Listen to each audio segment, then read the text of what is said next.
Memory transfer దర్శకుడు పూరి భాషలో చెప్పాలంటే బుర్రకి బొక్క పెట్టి సింపెట్టుడు. వినడానికి కాస్త కొత్తగా అనిపించిన ఈ పాయింట్తో హీరో ఇస్మార్ట్ శంకర్గా ఊర మాస్ అవతారంలో థియేటర్స్కి తీసుకొచ్చారు డైరెక్టర్. అసలు హిట్ ముఖమే చూడని ఈ దర్శకుడు వరుస పరాజయాలతో డీలా పడ్డ రామ్ని హీరోగా ఎంచుకొని ఇస్మార్ట్ శంకర్ చిత్రాన్ని రూపొందించి అప్పట్లో హిట్ కొట్టారు. ఇస్మార్ట్ శంకర్ తర్వాత చేసిన ఏ సినిమా కూడా పూరికి హిట్ ఇవ్వలేకపోయింది.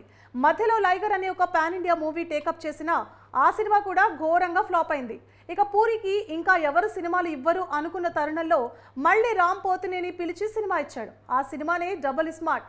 అయితే సినిమాను అనౌన్స్ చేసిన రోజు నుంచి ఫ్యాన్స్కి ఉత్సాహం పెరిగింది. ఇక ఇస్మార్ట్ శంకర్కు సీక్వెల్గా వస్తున్న ఈ మూవీలో కావ్య థాపర్ హీరోయిన్గా నటిస్తోంది. డబుల్ ఇస్మార్ట్ ఆగస్టు 15న ప్రపంచవ్యాప్తంగా తెలుగు, తమిళం, హిందీ, కన్నడ, మలయాళ భాషల్లో ప్రపంచవ్యాప్తంగా గ్రాండ్గా విడుదలైంది. ఈ నేపథ్యంలో పూరి అండ్ రామ్ టీమ్ ప్రమోషన్స్లో బిజీగా ఉంది.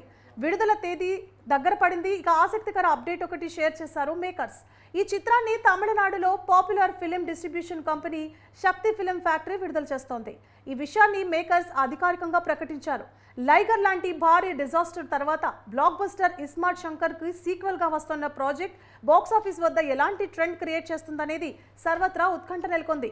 ఇప్పటికీ డబుల్ ఇస్మార్ట్ ట్రైలర్ కూడా ఇంప్రెసివ్గా సాగుతూ సినిమాపై క్యూరియాసిటీని పెంచింది. ఇక రామ్ ఫ్యాన్స్ ఈసారైనా తమ అభిమాన నటుడు హిట్ కొట్టాలని ఆశగా ఎదురుచూస్తున్నారు. ఈ మూవీలో బాలీవుడ్ నటుడు సంజయ్ దత్ విలన్గా నటిస్తున్నాడు.